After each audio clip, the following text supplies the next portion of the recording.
Сайн байцгаана хүмүүстээ. Энэ удаагийн бидан судлах хичээлийн маань сэдэв дуурдах дуулаачийн төрлүүд. Хичээлийн маань суралцсан зорилт 8.1 юу вэ?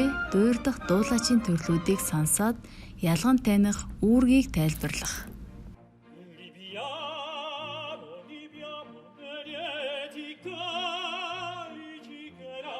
Сурагч та бүхэн дараах 4 аргаас аль нэгийг сонгоод тэмдэглээ хөтөлж бичлэгээ үзнэ үү?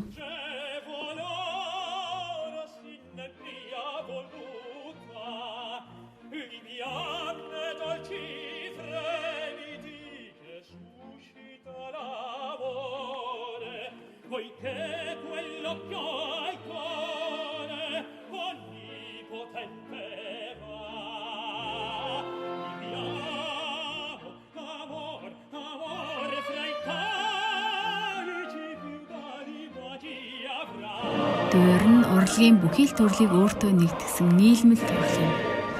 Цомог зохиолч, хөгжмийн зохиолч, найруулагч, удирдаач, зураач, бүжиглэгч, найрал дууны удирдаач, дуучин, хөгжимчин, бүжигчин, гэрлийн техникч гээд олон мэргэжлийн хүмүүсийн хөтөлмөрийн удирдаач дүнд бий болдог. Хөгжимчин, бүжигчин, гэрлийн техникч гээд олон мэргэжлийн хүмүүсийн хөтөлмөрийн үр дүнд бий болдог. Дуурдах дуулаачийн төрлүүдийг гоцлол, цөөхөл, найрал гэж 3 ангилдаг. Айри буюу бодрол дуу нь италиар агаар сэлэх гэсэн утгатай үг. Дуурийн гол дүрийн зам төрх дотоод сэтгэхүй, үзэл санааг нэг зориулалт бүхий симфони найрал хөгжимтэй хамсран дуулахад зориулсан гоцлол төрөл. Хэлбэр бүтэц зохиомжийн нарийн шийдэл, өргөн цараатай өгүүлэмжээрээ ялгардаг.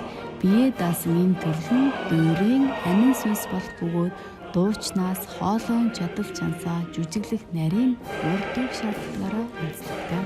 Речитатив буюу эвлэл дуу уран унших гэсэн утга бүхий латин үг юм.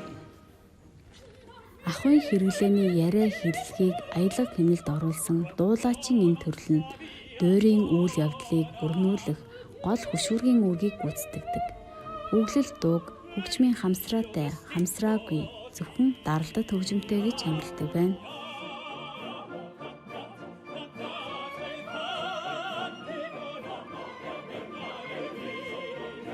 Дуурийг найрал дуугаар төсөөлхийн аргагүй. Дуулаачийн урлагт гоцлол цөөхүүлээр дуулах төрлүүдээс гадна олон хүнийг хамарсан найрал дууны төрөл байдаг. Энэ төрөл нь дуурд гол баатрын сэтгэл санааг хуваалцах, дэмжих, альва үйл явдлын зангилаа асуудлыг шийдэхэд чухал үүрэг гүйцэтгэдэг. Дуурдах дуулаачийн төрлүүдийн онцлог ялгааг ажиглаж сонсноо.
Stai in fronte a te